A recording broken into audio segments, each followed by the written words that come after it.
1926 provided another test of strength between the traditionalists and the modernists, this time in a boxing match between Jack Dempsey and Gene Tunney for the heavyweight championship of the world. As part of the nation's 150th birthday party, the city of Philadelphia hosted the biggest sporting event in American history. Jack Dempsey was the most popular heavyweight of all time. He came out of the West. He was a natural fighter, a brawler.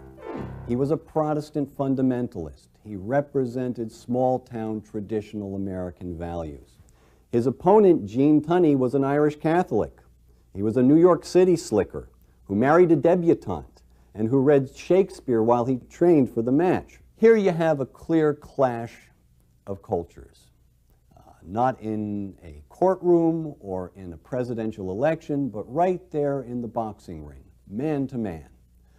The first bout is disputed, but goes to Tunney. Second bout, Tunney beats Dempsey again. The modernists come out triumphant, at least in sports. The 1920s were the golden age of sports. There was Bill Tilden in tennis and Bobby Jones in golf. There was the galloping ghost, Red Grange, whose bursts of speed attracted spectators to college football and then to the new sport of professional football.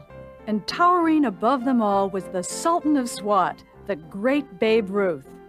His soaring home runs on the field and huge appetites off the field so well represented the extravagances of the Roaring Twenties.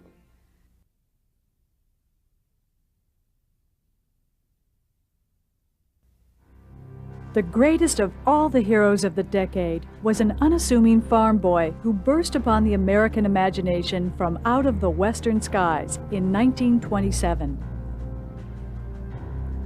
No one had ever flown non-stop across the Atlantic Ocean until Charles Lindbergh landed in Paris on May 21, 1927. And he had done it alone. Lucky Lindy became an instant celebrity and the hero of the age. In an age of ballyhoo image and hype, here was the real thing. Courageous, handsome, resourceful, the living embodiment of the greatness of the American people and technology. Man and machine working as one to master the skies and restore the nation's faith in itself. Heroes like Babe Ruth and Lucky Lindy helped create that sense of belonging lost in the culture wars of the 1920s.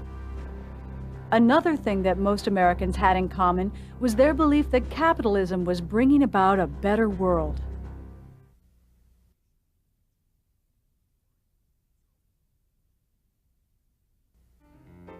The chief business of the American people is business. The man who builds a factory builds a temple. The man who works there worships there. President Calvin Coolidge. President Coolidge's now famous words indicate the almost religious faith that many Americans placed in business. The gospel of business told Americans of all backgrounds that prosperity would bring about fulfillment of the American dream. But the prosperity of the 1920s rested on weak foundations. The growing concentration of wealth into fewer and fewer hands, cutbacks in industrial production, and a binge in speculative investments were laying the groundwork for catastrophe.